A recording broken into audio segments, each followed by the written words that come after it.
Welcome. We're not just going to talk about manipulation today. Oh no.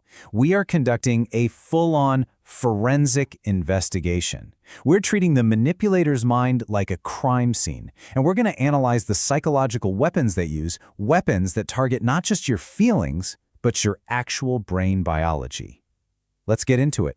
It's a jarring question, isn't it? But it's exactly where we have to start. Because the most successful manipulation is the kind you never see. It works under the surface, quietly rewriting your thoughts, your feelings, and you don't even notice the code being installed. Our goal here? To make that code visible.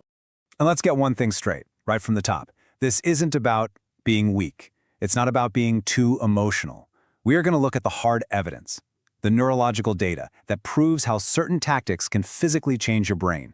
This isn't some kind of dark magic. It's a terrifyingly effective science.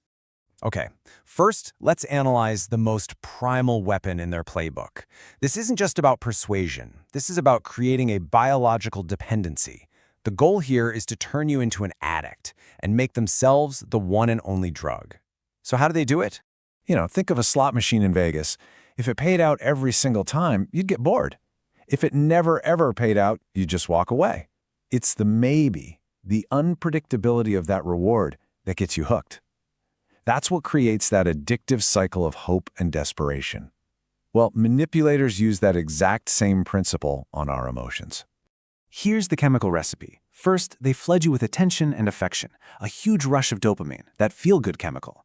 Then, out of nowhere, they go cold. They pull away. That sudden withdrawal causes a massive spike in cortisol, the stress hormone, which throws you into a state of panic. You start scrambling, trying to figure out what you did wrong, just desperate to get that good feeling back. And right when you're at your breaking point, they give you a tiny little crumb of affection, the fix. And just like that, your brain is chemically addicted to the roller coaster. And let's be absolutely clear about the difference here. A healthy, loving bond, that builds security. It's consistent. It's based on a real connection. This manipulative bond is built on a chaotic, crazy cycle of pain and relief. It's designed to create anxiety and keep you desperate. The brain chemistry is totally, fundamentally different. All right, so once they have you hooked on that cycle, the manipulator's next job is to get past your rational mind. Let's look at how they exploit the built-in glitches in our own brains to basically hack our natural defense systems. The halo effect. It's a well-known mental shortcut our brain takes. We are literally wired to assume that what's beautiful on the outside must be good on the inside. It saves our brain some processing time, right? But it leaves a giant security vulnerability, a backdoor, that manipulators are absolute experts at exploiting. And this isn't just a feeling, you guys. This is the hard evidence. It is a physiological event. The part of your brain that's supposed to scream danger, your amygdala, it just goes to sleep when it sees a charming, attractive face. A skilled manipulator uses their charm to manually switch off your internal alarm system. And they've got a whole toolbox to trigger this halo effect. It's not just about looks. They'll use incredible charm. They'll mirror your personality, your sense of humor, making you think, wow, I've found my soulmate. They'll project this massive confidence to seem trustworthy. They might even pretend to have the exact same deep insecurities you do, creating this instant but totally false sense of intimacy. What they're doing is building a character from scratch, a character perfectly designed for you to trust, so that your critical thinking just goes right out the window. And this brings us to the deepest, most destructive level of the playbook. When the addiction and the charm aren't enough, the manipulator will launch a direct assault on your perception of reality itself. We've all heard the term gaslighting a million times, but its real purpose is so much more sinister than we think. It's not just about lying. It's a slow, methodical erosion of your trust in your own mind. The goal is to make the manipulator the sole authority on what is real and what is not. And this right here, this is the most chilling finding of our entire forensic analysis. Being gaslit for a long time doesn't just leave a psychological scar, it causes a physical brain injury.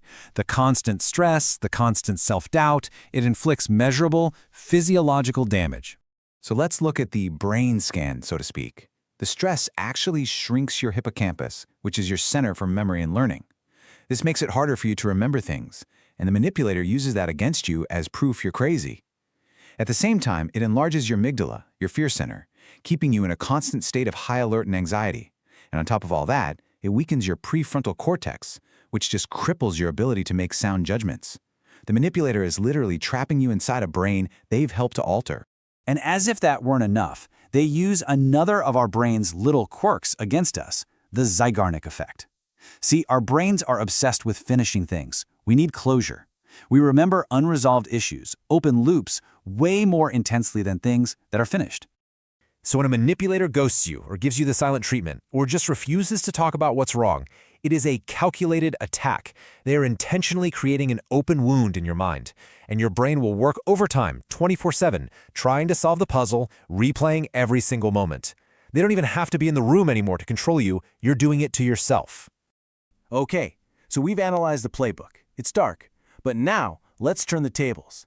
Because understanding these tactics isn't about being scared. It's about building a shield. Knowledge is your best defense system. So, how do you protect yourself? So, what are the key takeaways here? First, trust the pattern of behavior, not the words in an apology. And I'm sorry means nothing if the cycle just repeats. Second, a super intense, too good to be true beginning is a massive red flag for love bombing. Third, listen to your gut. That nagging feeling isn't paranoia, it's your brain's threat detection system trying to scream a warning at you. Fourth, and this is so important, confusion is a weapon they use against you, it is not a flaw in you. And finally, document things. Write it down. A journal, a text to a friend. It's an anchor to reality when someone is trying to make you drift away. And I have to leave you with this final critical warning. The person who is easiest to manipulate is the one who walks around thinking, oh, that could never happen to me. Believing you're immune is the very thing that lowers your defenses and makes you a perfect target. So, we've laid out all the forensic evidence. We've deconstructed the weapons. We've looked at the biological impact. The question we're left with isn't what manipulators will do next, but what you will do. Now that you have this truth, how will it change the way you see the world?